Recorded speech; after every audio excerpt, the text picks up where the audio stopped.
அக்ஷய திருதி அன்னைக்கு தங்க ஆபரணங்கள் வாங்கினாதான் அதிர்ஷ்டம் சேருன்றது கிடையாதுங்க. இந்த மாதிரி புது ஆடைகளை நீங்க வாங்கும்போது உங்களுக்கு பல மடங்கு அதிர்ஷ்டங்கள் நிறைய சேருன்றது எங்களோட ஒரு நம்பிக்கையா நாங்க சொல்றோம். ஏன்னா இந்த மாதிரி ஒரு ஸ்டார்டிங் பிரைஸ் ஒரு 650 ரூபாய் ரேஞ்சில இருந்தே நம்ம கிட்ட காட்டன் சாரீஸ் இருக்கு.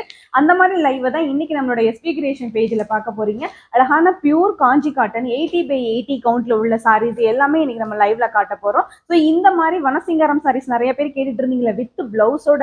ஸோ அந்த சாரீஸும் இன்னைக்கு நிறைய கலர்ஸ் கொண்டு வந்திருக்கும். புது புது கலர்ஸ் எல்லாமே பார்க்க எல்லாருக்குமே பிடிக்கக்கூடிய ஒரு கலர்ஸ். அது மட்டும் இல்லைங்க, புதுசா நம்ம வைர ஊசி பேட்டர்ன் நம்ம லான்ச் பண்ணியிருக்கோம். ரொம்ப அழகான கலர் காம்பினேஷன், உங்களுக்கே பார்த்தோன்னே டக்குன்னு எடுக்கணும்னு தோணும். அப்படி சூப்பரான கலர்ஸ். அதே மாதிரி பாந்தினியில பாருங்க எவ்வளவு கலர்ஸ் வந்து திரும்ப ரீஸ்டாக் பண்ணிருக்கோம்னு சொல்லிட்டு. சும்மா இல்லைங்க, பியூர் காட்டனுங்க, வெயிலுக்கு ரொம்ப சூப்பரா இருக்குங்க. இந்த சாரீஸ்லாம் மிஸ் பண்ணிடாதீங்க. இன்னைக்கு மதியானம் நம்மளோட SP creation page and Facebook YouTube channel ரெண்டுலையுமே வந்து 3 மணிக்கு மேல லைவ் போகுது. அந்த லைவை எல்லாருமே அட்டன் பண்ணி ஃப்ரீ ஷிப்போட இன்னைக்குளோட ஆஃபரை வாங்கிக்கோங்க. ஸோ இதே மாதிரி ஒரு சூப்பரான ஆஃபர்ல நெக்ஸ்ட் டைம் உங்களை நான் மீட் பண்றேன். தேங்க்யூ.